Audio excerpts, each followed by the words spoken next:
Welcome to Transformative Principal. I am here live for this episode at the CAST UDL Con International Conference. And here we are talking about all things related to universal design for learning, which is a way to make it so that learning is accessible to all students. This has been a great conference so far. The one you're listening to right now is from the UDL Conference and really a great time. Check it out. Check out cast.org for information about UDL, UDL Con, and so much more. Welcome to this special episode of Transformative Principal. I'm honored to have Mirko Chardin. Thank you. Mirko Chardin here as part of the podcast. He was the keynote speaker at the conference this morning. Very moving, very powerful. Mirko, welcome. Thanks for being here. Thank you very much. I'm honored to be here. Well, I'm excited to chat with you. Where I want to start with is the transformative moment that you talk about. Tell Sure. us about that. Obviously, this is a 10-minute, 15-minute podcast, Sure. so you're gonna miss a lot listening to it. But I want to talk about that piece. Then we'll go into some other topics here in a minute. It sounds good. Now the long and short was, the transformative moment in my life was at a regular public school. Mm-hmm. Oftentimes people assume that it was some weird or, extra program that had all these resources and different things, but it was a school community where the educators gave themselves permission to do school differently. And that was the thing that mattered. Prior to that, school always felt like it was something that was being done to me. I was being forced into a program. My ideas didn't matter. And if I didn't walk the way they wanted me to walk and talk the way they wanted me to talk, I didn't fit in and didn't work for me. This school was different. Everything that we learned, even in subjects that are typically considered extremely traditional, like math and science, there was always a through line that communicated how this information shows up in the world outside of school and why they're actually teaching it to us and why they assume that it may have value for us. Mm-hmm. And that was the linchpin that communicated to me that if school was done differently, it can actually provide you with tools and resources that make sense of the world outside of school. Mm-hmm. And it changed everything for me. Yeah. Well, and Danny Bauer and I call that being a ruckus maker, that you do school differently than the norm, than the traditional folks. And when you do it differently and you're a ruckus maker, then you impact people's lives and you reach them in a way that is essentially impossible otherwise. It's not impossible, but it's just you're leaving it up to chance. But when you're doing school differently and really intentionally trying to design it for the kids that are right there, then you can really make an impact. And so I started teaching in an inner city school, Title I school, and my students hated the idea of writing. They hated the idea of reading these old books, poetry, things like that. And they're like, this just doesn't apply to me. And so we started blogging right from the very beginning. And I was like, here's why writing matters, because people are going to read it. And if I, as your teacher, am your only audience, what do you care? You don't care about what I think. You care about what other people think and your peers think. And you care a lot more about some stranger on the internet. This was back before social media. Care a lot more about the stranger on the internet than you do about me as your teacher. So let's give you the opportunity to do that. Now, of course, I got in trouble for having kids blog, but I still did it. And it was totally worth it because many of those kids never thought they could be writers and then suddenly saw that writing was a powerful way to express their thoughts and feelings and emotions. That is so incredible. And I love that frame of being a ruckus maker. Mm-hmm. And I think we have to take into consideration what the purpose is of education and what we're doing. Is it a circumstance where there's information that is sacred information that every human, if they have this, they will get to enlightenment? Or is it a circumstance where we have other human beings who are trying to make sense of, what they're experiencing? And if that's the case and the program's not working for them, if it's truly about the humans, we have to have the willingness and the courage to try to figure something else out. Mm-hmm. And your story resonates with me so much because in my own journey, when I was transitioning, one of the things that happened at that great school that made it real for me was ELA teachers telling me that they knew that I was interested in rap music and hip hop. and that those lyrics were good writing and that they were a form of poetry. They actually encouraged it. and encouraged that I had a voice that mattered. And it was just this natural transition from, wow, my rhymes aren't just things for my friends, to, okay, if this is about sharing my thoughts and ideas, how do we make those rhymes more complex? And how do we Mhm. then move to actual prose? And oh my goodness, I was just a kid that was trying to be a rapper, but now you're letting me know that I'm a writer and I Mhm. have the ability to say things to people that matter. And I think that's really what it's all about. Mhm. Yeah. And I did the same thing where my kids brought in rap music and said, this is the poetry that we're interested in." They didn't say it like that. I had to say, "What you're listening to, that's poetry, and let's talk about that." So they would bring songs in, and I played some inappropriate songs in class, but it was so valuable because they had someone who was saying, "This is worthwhile." And it's not just loud, awful music. It's something that there is meaning. And if you kids can learn how to phrase something in a way that you have to think about it more than just hear it, that's really powerful. That is strong, good communication that people can react to and have a visceral feeling about. And that's incredibly powerful. And when the kids started doing that themselves, it was so cool to see that happen. That is so awesome. And it just reminds me of the fact that, for me, this work's all about humanity. And our Mhm. kids want the same thing that every single human on this planet wants. And that's to be seen, Mm. heard, and acknowledged. That's to be Mhm. treated like you're not an accident, to be treated like you're not a mistake, and to be treated like your perspectives and the things that you share are of value. And when we provide experiences to acknowledge that for any human being, whether they're an adult or a kid, magic takes place. When we feel as if people are actually taking into consideration our ideas and treating them as valuable ideas that are worthy of consideration, whether we are 45, 65, or Mhm. 5 years old, the feeling in our hearts, minds, and I'd even argue souls is the same. People actually know we have something of value and we're not Mhm. just taking away.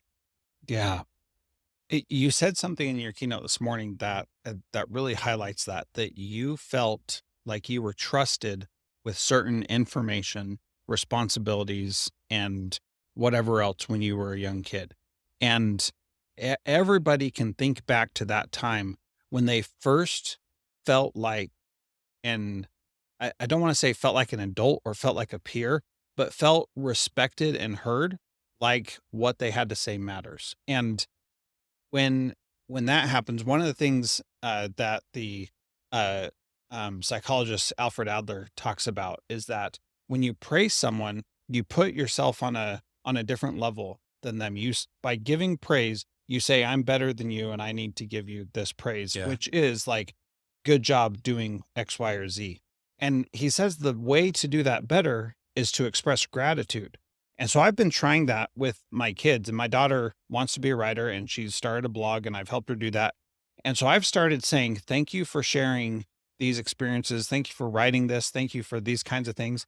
And her response to that is really powerful because she doesn't feel like I'm patting her on the head saying, "Good job." She feels like I'm treating her as an intellectual equal, and she's my daughter, and she is not my equal, but I believe in her potential to He, become my intellectual equal and hopefully become even better than what I'm doing. And what that means and adds to someone's identity is incredibly powerful. I agree with that 100%.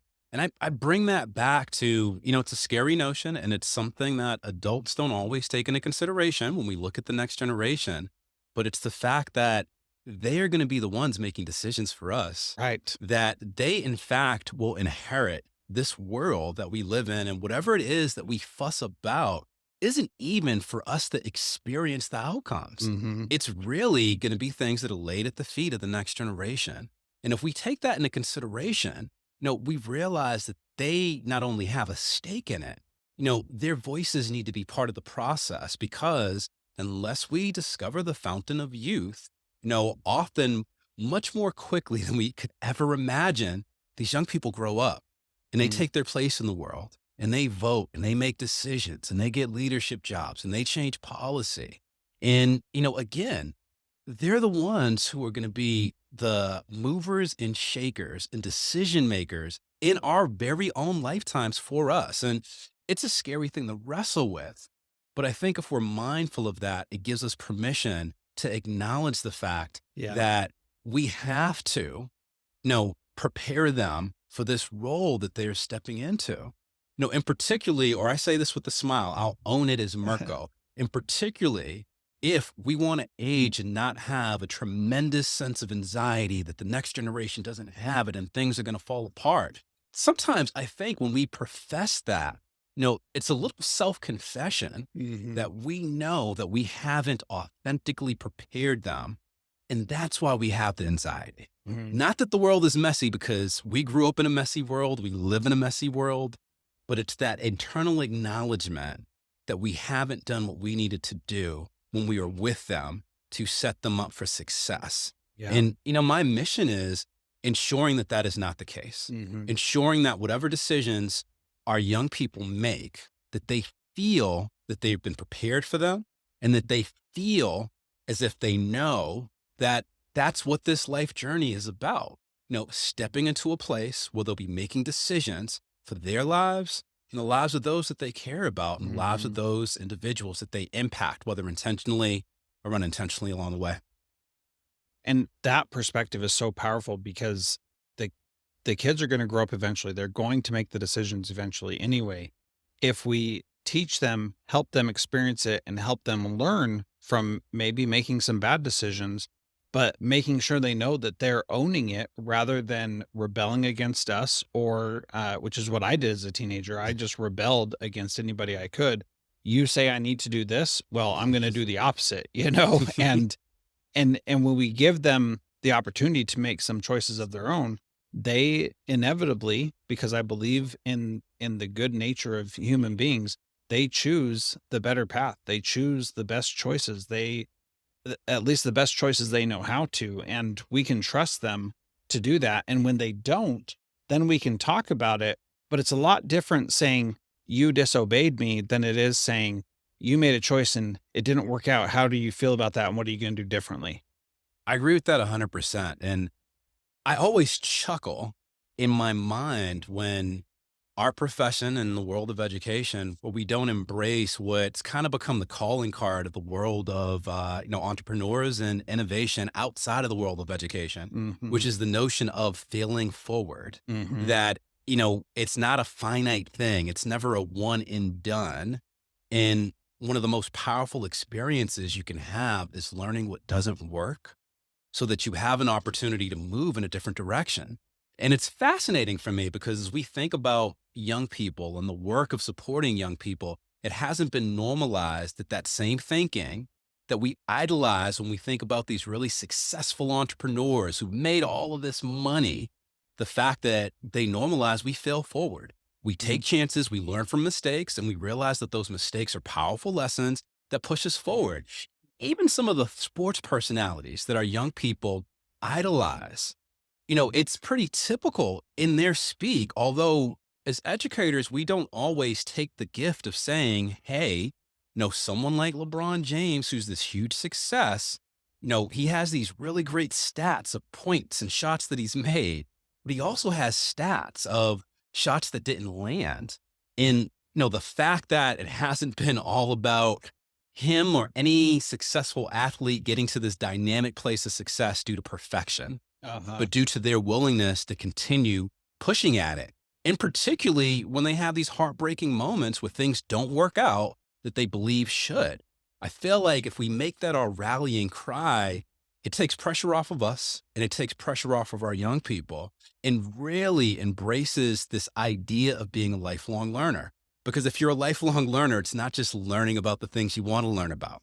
It's learning about experiences that help you sometimes, reposition your thought process and perspectives because you encounter information that you only would have if you didn't get things right. And it might Mhm. sting, but it's a beautiful sting, when it shows you that there's different possibilities and different directions. We just tweak some small pieces. Yeah. A- And when I think about that, Mirko, what I think about is we all have this little ball inside of us that all of our learning sticks to.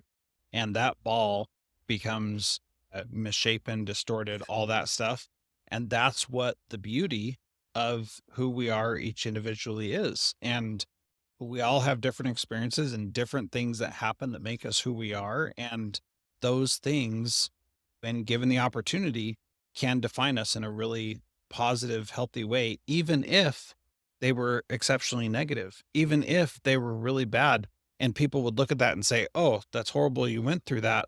But that defines you and makes you the person that you are. And you don't have to say that was traumatic. You can then say that was a learning experience that was really hard to go through, but I'm grateful that I went through it. And virtually everybody who's been through anything difficult can look back and say, I learned something from that. And yeah, it was hard. I don't ever want to do it again, but I'm glad that I learned these key lessons from that. So last question, Mirko, how would you like people to connect with you and reach out to you? Uh, what's the best way? So the best way is definitely social media. Super active on Instagram, super active on X, super active on LinkedIn as well. Part of my passion and drive in this work is figuring out how we give educators permission to network, across cities, across districts, across states in the same way that folks in other professions do. Hmm. Because folks in other professions talk shop always. And it's not about who has the best idea. It's essentially about, hey, if they're doing something great over there, how do we learn lessons from them and implement, the things that they've learned so that we don't have to start from scratch. So my hope is if we're able to utilize tools, such as social media to connect where space and location may be the limitation, that we'll be able to do that, share resources, share ideas, and have each other's back. So we can ensure that this work of changing the experience of young people, becomes as real as it can be. Very good. And will you share your social media handles? Absolutely. That's an important thing to do. So my X is at Mirko Milk. So it's it's Mirko, Milk.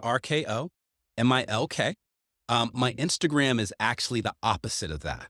So it is at Milk Mirko. So it is Milk Mirko. There's not a short link for my LinkedIn. You would just have to search my first name, Mirko Chardin. But I'm super active there, and it'll be really easy to find me. Yeah.